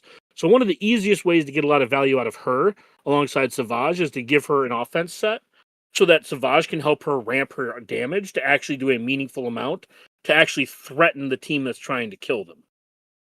There are obviously more examples because Tass does this way more than I do with his tinkering, but those are the couple that like popped to my mind immediately. You also have characters like Balin, who are tanks who want to be bulky, but you want to mod them for speed because you just want them taking turns. So I just got back to the desk. Who are the couple examples you were starting out with? Oh, I use Padawan Obi-Wan with a protection cross because of the Saw Datacron and the fact Yes. that both Master Qui-Gon and Queen Amidala are modded for bulk. Mm. And then I also used Ayla and Dooku, as previously talked about examples of characters that you mostly just want them to be using their abilities and their disruptive abilities as much as possible, so making sure they don't get punked out is important. And then I finished off right when you sat down by saying that Balin's another example of someone you want to be super fast because you want to click his abilities as much as possible. And he is a tank, and at R9, he gives himself a lot of the extra survivability he would get from like those durability sets. So you can afford Yes. to put a speed set on him. This is among the most advanced questions that I think we would get because it requires the most understanding to really kind of deduce, for yourself. So giving a character what they don't give themselves, I think one of my very favorite examples of this is Terran Malicos. Consider that he ramps his own critical damage and offense over the encounter. As a physical damage attacker, what is it that he does not give himself here? It is armor penetration. So you can't mod for armor penetration, of course, but you can mod for the crit damage and offense and look to maximize that. But then you're thinking, Datacron wise, you're always looking for armor penetration. So, you're thinking. So this is, I guess you could say Terran is an interesting example because you would be inclined to mod further into what he stacks onto himself, knowing that you can't mod for that, knowing that you'd have to compensate for it from a Datacron. But as far as modding what they don't give themselves, I know we had somebody earlier in the chat mention Trench. Trench is one of the characters I've done a mod guide for and for his whole team. And one of the core parts of Trench is that he just needs to go. He just needs to be taking turns. It is paramount that he has enough survivability to take a couple of punches, but also when his turn meter comes due, he's actually able to do stuff. So, that requires that you read his lead, his kit, his team, and I'm not saying you know it front to back and can, literally cite it, but you kind of have the sense that, man, when I look at what his unique is doing for himself and for the team, and then what his active abilities do, I actually need him to do stuff when he takes his turn. It's not enough that his unique is active.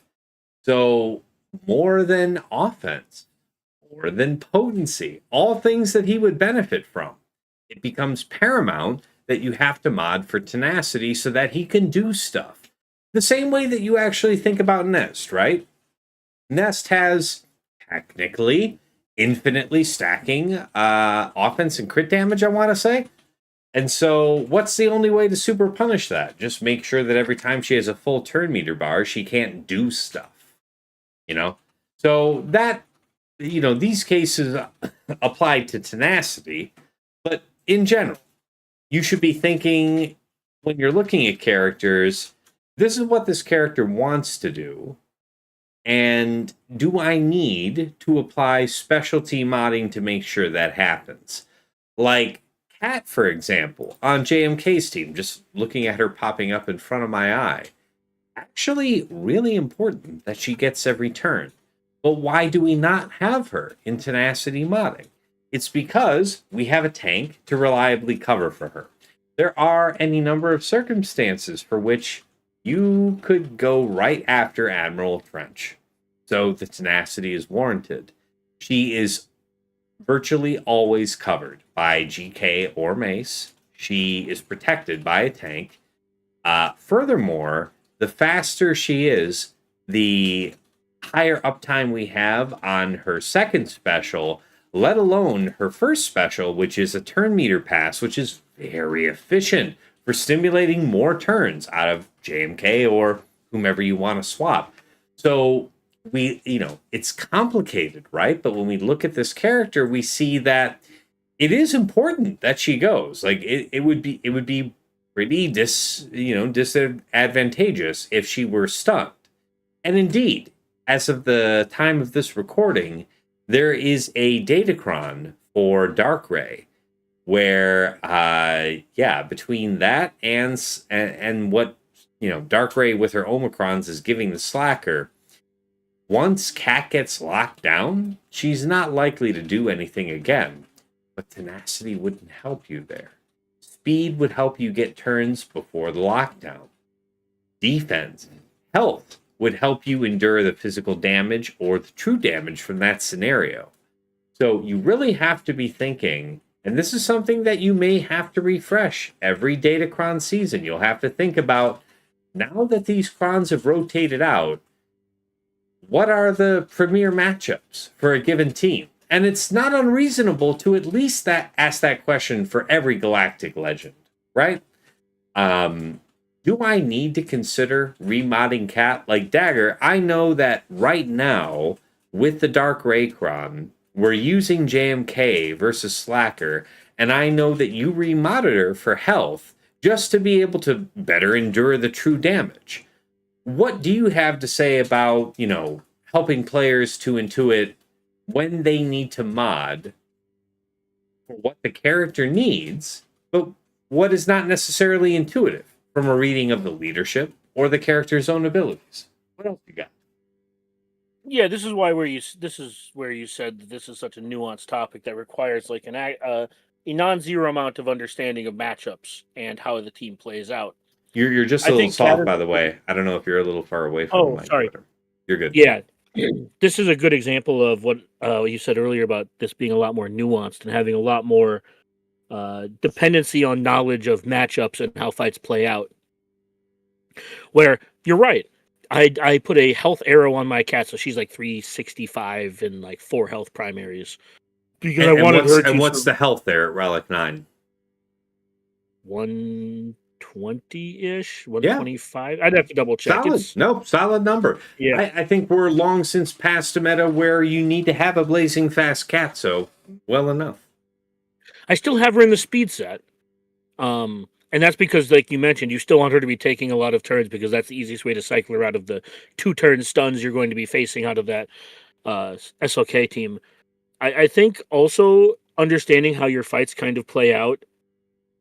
And I'm not talking about like needing to have like an intricate knowledge of how your fights play out. For example, what is your opening move with Leia? It's logs, targeting Drogon, or hiding Drogon, right? So knowing that your Drogon is going to be using his basic on his first turn means you're going to want to mod him for offense. And you don't always need a crit damage triangle for that because he's not always going to be able to crit. See, for example, like Exile Ezra. So there is a fair argument for putting like an offense triangle on him at times. Because and this is and that specifically has less to do with them giving a character things that they don't need. It just has more to do with knowing the matchups that you're specifically using. So being cognizant of the moves you use with the teams that you use in the fights that you do as consistently as you do in GAC, I think that can over time give you just an ability to intuit what you think characters require to do their job. For example, Hux just wants to exist. He also reduces his max health and max protection when he gains turn meter from gaining advantage. So maybe putting bulk primaries on him is good. Because he doesn't give himself that much additional survivability. He also doesn't need a ton of speed because he gains 20% TM every time that he gains advantage. So the need for speed on him is less critical. That's another example on the SOK team. On Ray, for example, it depends on when you want Ben to crit. Because Ben will crit on his like second or third turn pretty reliably just from mastery gain. But you need to decide going in whether you want him to have the offense triangle or the crit damage triangle, because he leads with the he leads with which ability does he leads with the heal immunity, right? Not the AoE. Am I correct? Yes, he leads with Obscured, his first special, the single target that does blind, Yeah, the that's the healing healing immunity. immunity armor Yes. spread. Yeah, so if you want his AoE to crit, he likely will. The AI will likely crit with it because it'll be on his second turn, and if he's gained any mastery, he will likely just crit. Yep. Just from Ray's kit, etc. And I know So that you knowing guys that, out there are hungry to see me make videos on Galactic Legends. I promise you, when I finish up the last remaining videos here for the existing project, Galactic Legends are hot on the list. But yes, this would be advice that I would give in that video, is that a crit damage triangle with high offense on the secondary is so worthwhile for this character. All right, back to you, Dagger. yeah, I'm just highlighting characters where knowing how they behave on their team allows you to change the way you mod them. And this is less about giving them what they don't have and more about just it's more about giving you the underpinnings of understanding the behavior, because then you can start to figure out, oh, Ben ignores most Bens at the top have 3 Omi, so he's going to ignore protection. Okay, well, maybe I don't want the protection primary on my character, because when I'm going against a Ben, he's going to ignore it anyway. So maybe I should put a health circle on this character instead. So there's this like interplay between them where a character may want a protection circle, but the matchup giving him the survivability he needs is going to be a health circle. Fives is a great example. He's a character that wants a ton of survivability. Under JMK, he wants health primaries because of the protection up. Normally, he wants proc primaries because of gas. And he just wants to be thick.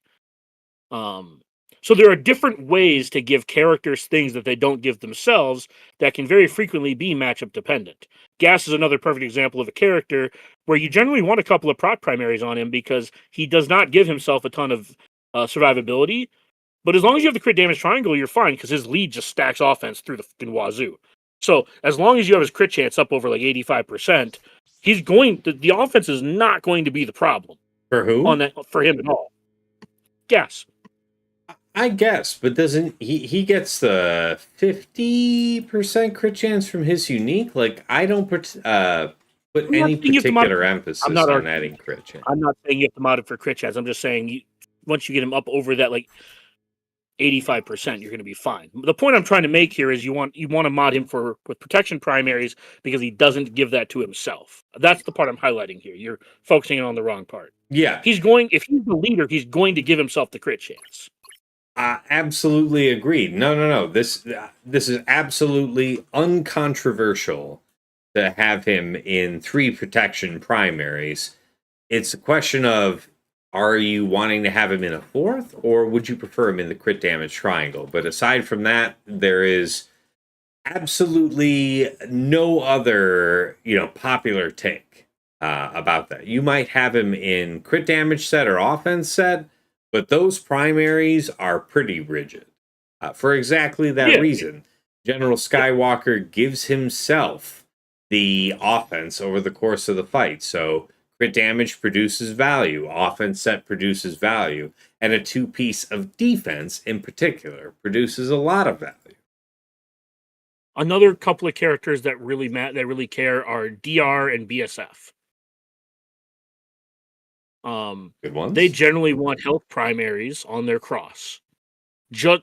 Maybe Bastila's health primary on the triangle, and Arrow and a potency cross. Maybe you move DR more towards a potency cross as well. But they definitely benefit from having bulk primaries because under DR lead, they're going to give themselves the damage they require to do anything through ferocity. And you mostly just want them to live long enough to take enough turns to kill you. There's like this give and take of, I want to kill you, but if I don't live long enough to kill you, I can't kill you. Versus just wanting you to and then once you go to the Malgus team, they do a little bit less damage, but they get a little bit more survivability. But yeah, both of those are characters that want that as well. I know I'm kind of monologuing here, but I'm just trying to spitball characters out here to kind of give you an idea of the different ways you want to mod characters to give them things they don't have. Mon Mothma's a very slow character, but you want to mod her for speed. Now, she gives herself 50 speed on her unique, but that doesn't count towards the speed set. Now, it doesn't. She doesn't get that extra 5 speed. But you still want to mod her for speed because you want her to take as many turns as possible.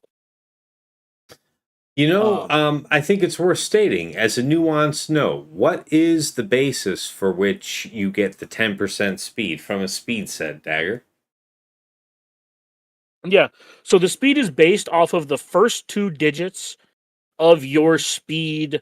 It does Just not your round base up. speed as written on the character sheet, unmodified by uniques, unmodified by anything. Correct. It is just the first 2 added numbers. speed mods from anything. Sorry, go ahead. Yes. If you have 169 speed, congratulations. The speed set's going to add 16 speed. Yes. It's just the first 2 digits. They take those 2. That's what it is. That's all that it is. Yep. That's why GLs get like the 53 speed from the right. That's why they're so ridiculous. Yeah, they disproportionately benefit. So completely fair. Yeah. All right. But I said enough on that. I'll let Tass go now. No. I think unless you think there's a note I should hit, I'm ready for the next question. No. I think I hit every note I wanted to hit. Perfect. All right. Last item from our prepared list. And then from here, it's going to be up to you guys live in the chat. Good quality specialty mod questions absolutely deserve to be part of this VOD. So drop them in the chat. We will pick the very best to make sure that they are part of this record. All right. Last from our list. How do I prioritize which tunes get which mods over other tunes when they have similar roles or want similar mods? This is a question that for me depends on outcomes. That is the ultimate determinant. If I have team A and team B and they both desire the same mods, and it is more probable that I produce a win when I have the better mods on Team A than Team B, then Team A gets the mods. You see what I'm saying? And that's something that I would look up on Insight. It's something that I would talk to other players about. It's something that I would try to reason out and build an intuition for just by reading the team's kits. More modern teams in general require less help from mods than older kits. Older kits can be made to compete with the top of the modern game with, acutely focused modding. So let's see. How do I prioritize? Who am I gonna? This is best, like all of these, it's best done in an example. So Take JKL and Gas, but they're left side mods. I see why you would say that, but that isn't quite enough. No, I know, but that's a good layman. This is best shown in Super Specialty, I think. Well, I think the spirit of the question is if I have a 20 speed mod with 4% offense and a 22 speed mod with 3.5% offense, how do I go about divvying them up? When I read that question, that was my first thought on it. Was if they are functionally the same, but one has like slightly higher offense but slightly less speed, like how do I? I see. Like obviously, if they're the exact same mod, it doesn't matter functionally which one goes where. No, but you said like if something were equal, like speed, would the question be, who gets the one that has the higher, even if it's like 1.5% offense? So I would say, who's prepared to do something with that offense? So, for example, Gas is a favorite for talking about offense sets. His leadership is stacking offense when enemies gain a buff, which means that he and his entire 501st team gain that benefit whenever an enemy is gaining a buff, which means he has a disproportionate synergy with offense set types. Therefore, if you're already talking with an offense set and you've got one mod that has a higher offense secondary than another, you would give the better mod to the guy who's going to capitalize on that sooner. What other examples line up like that for you, Dagger? Yeah, so for me, one of the first things I thought about was like Ezra and Cat both want fast health primaries. Cat doesn't care as much about offense, whereas Ezra does. So if you're having like two similar mods, but one has more offense, Ezra probably wants the one with the more offense, and Cat can take the one with the less offense. All things being equal. Right? That's kind of the way I look at it. And what I like is that this ties back into something we've hit on in several of these questions today. There is no substitute for kit knowledge. The fact is, Ezra has appreciable crit chance and crit damage, fueled, of course, by offense. And Cat just has damage that is inevitable over the course of multiple turns. Also has advantage, so she's just going to crit way like without too much crit chance. Yeah, that's what I'm saying. Like the reason why I view them as so similar is because Ezra has the crit chance, but Cat has advantage in her kit. Okay. So they're both going to crit. So, but Ezra's damage, his raw offense matters more, and if all things are the same, that's kind of how you want to bear it out, is which character will make the better use of the stat, kind of like Tass said. But if you have a mod that's like a little bit faster, and again, it's more of a nuanced question. It doesn't really have, I think, a cookie cutter answer. But if you have a mod that's, let's say it's 22 speed, or let's say it's 21 speed with a 3.5% offense, and you have a 19 speed mod with 3.8% offense, and you have two characters that functionally want either one, how like do you prioritize, like how do you go about ranking this, like if neither one needed the speed per se, how would you go about ranking them? Like let's say you had an offense diamond with those stats I mentioned, a 19 speed with 3.8% offense, and you had a 21 speed with 3.5% offense, and you had to put like one on gas and one on JKL. And they both had like a protection secondary that's roughly equivalent, and like maybe a crit chance secondary. Which one, like, how do you determine which one wants more speed? Oh. Is it just well, the speed? Well, you said if the speed were equal, but I like the spirit of this question. Yeah. But wait, did I assume that correctly about the speed being equal? When initially, yes, I'm saying what if one mod had 21 speed with 3.5% offense, and the other one was 19 speed with 3.8% offense. Right? This one has slightly more offense but slightly less speed. One has slightly more speed and slightly less offense. So I like this. I like this because it's about respecting the who has the lower limit. So JKL has less stacking offense than Gas does, which means that if I had to choose, I would give the higher base offense to JKL because he's going to get what he gets. I mean, he can gain the 35% offense when he has his unique buff. That's all well and good, but that's it, right? Absent any other leadership mechanic increasing his offense. Whereas Gas, under his own leadership, is guaranteed to gain offense as long as his opponents are willing to gain any buff at all.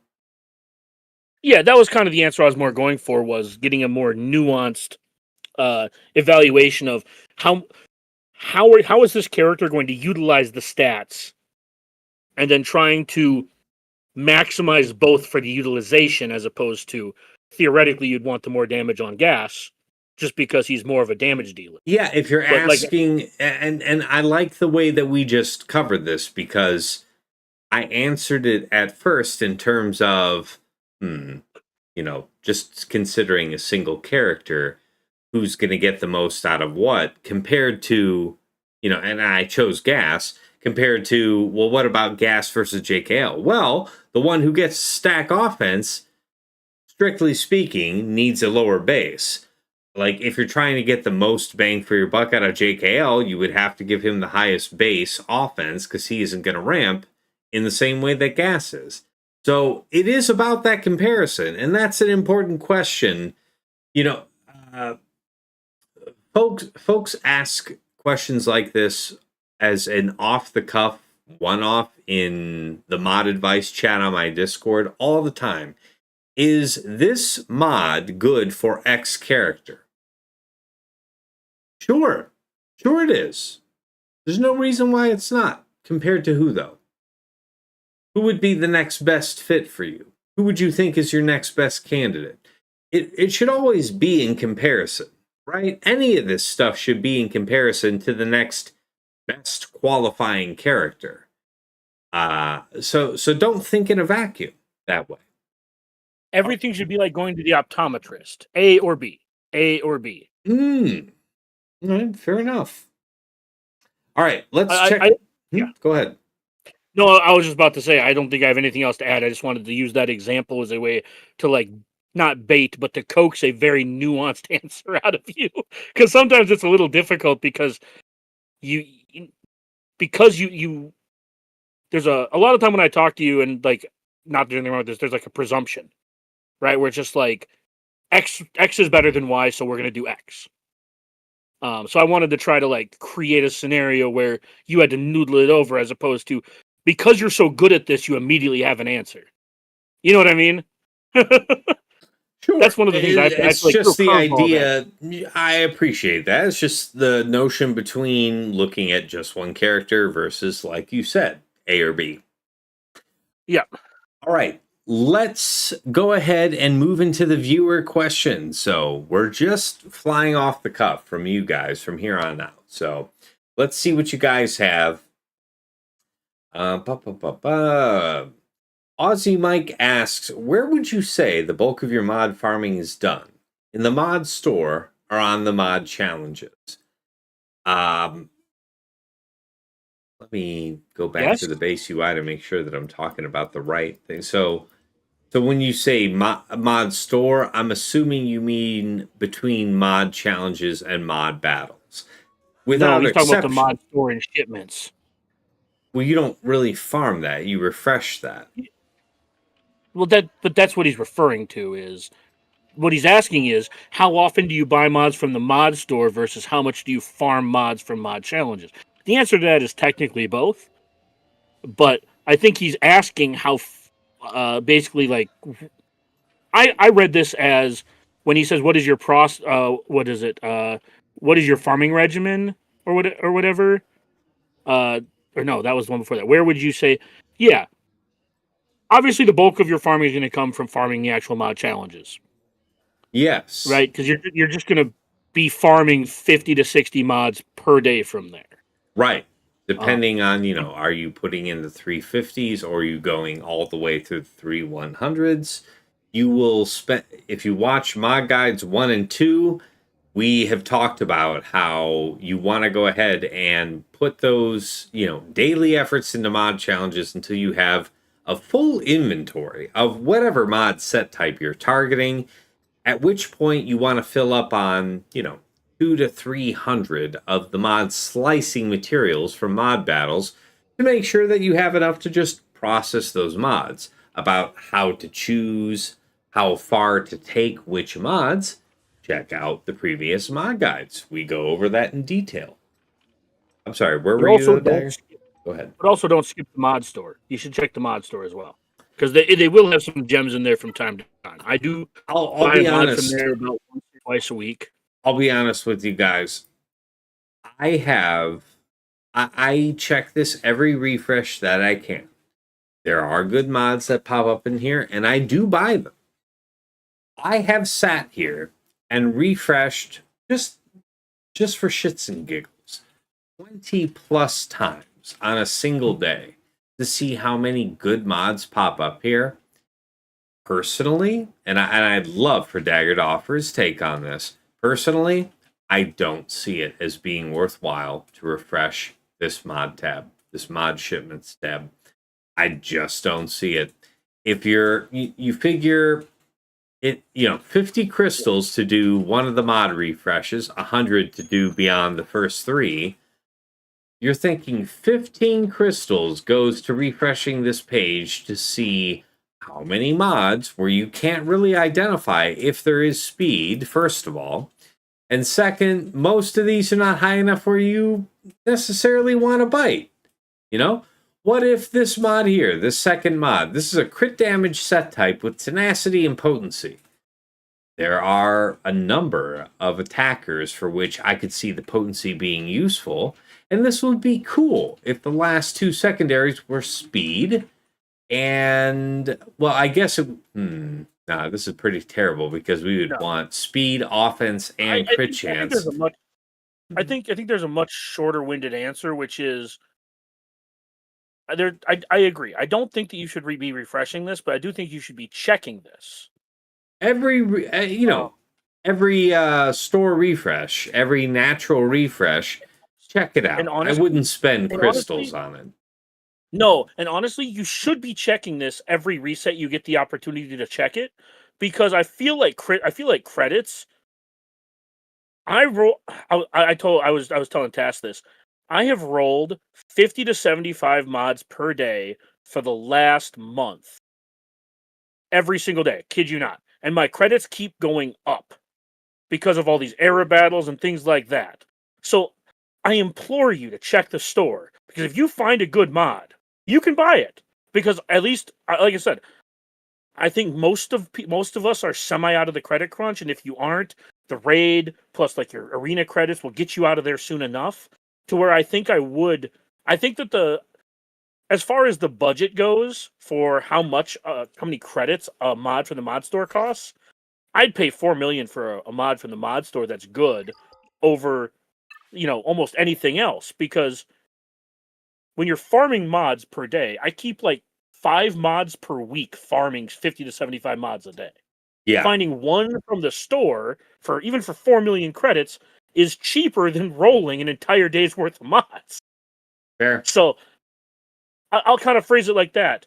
And if you wanted to refresh, I used to do this back when I was looking for specific mods. For example, if I didn't care about the set, but I wanted an accuracy arrow or a crit avoidance arrow, I would refresh this just to find that one mod. Like, there was a time when I needed a crit avoidance arrow for something, for either a GAC thing I wanted to do or whatever. And it didn't matter what the set was. It just needed to be that primary. Mm-hmm. And those are the only times I would really do that, is when you really want to find a very specific mod. So basically, I just recommend not doing it. Because unless you're in like a top guild that's trying to lock in for a TW where they're like, we want an accuracy arrow on your Fennec for X, Y, or Z. And you're like, fuck, I don't have one. And then you got to go, I cussed. I was trying not to cuss. Dang it. Yeah. You said you were covering me in brief.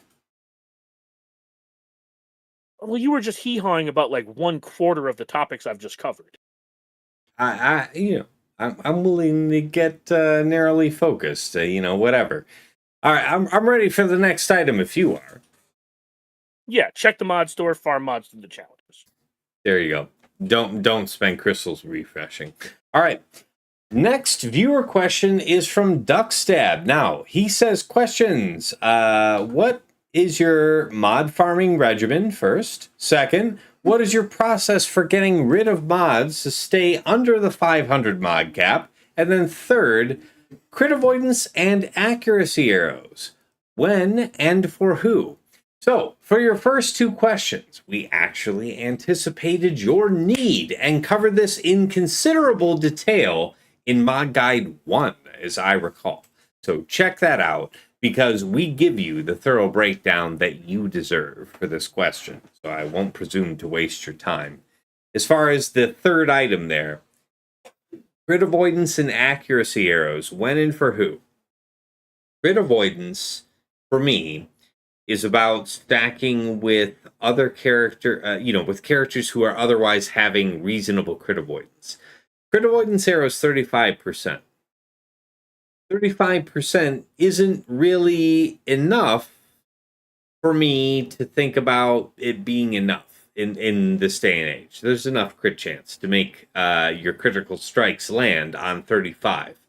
But if you are Darth Treya, if you are characters under Darth Treya's leadership, if you are Old Daka, any number of other characters that are gaining critical avoidance from their mastery after you hit, gear 13.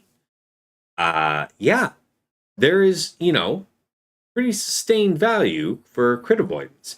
As far as accuracy, that is extraordinarily rare. There are only a couple of matchups I can think of in the entire game where accuracy makes a difference, and I can say those are Mara Jade in use versus, Rey, and she could benefit from an accuracy arrow, and then you have Night Sister Spirit, who also wants it, versus specifically Exile Ezra.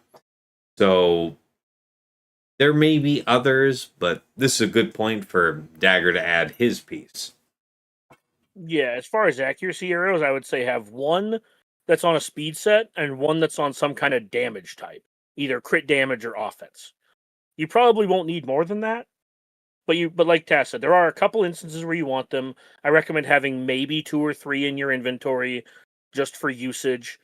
As far as crit avoidance goes, I recommend having like 3 health set, 3 or 4 speed set, and then 2 of like 2 offense and 2 crit damage, or 1 crit damage, 3 offense, or 2 offense, 1 crit damage, 1 crit damage. Right? Have like 4 or 5 crit avoidance arrows on damage types, and then have like another half dozen to 8 crit avoidance arrows on utility sets, including making sure you have like 2 on speed sets. That way you have like an 18 or 18 to 22 speed accuracy arrow.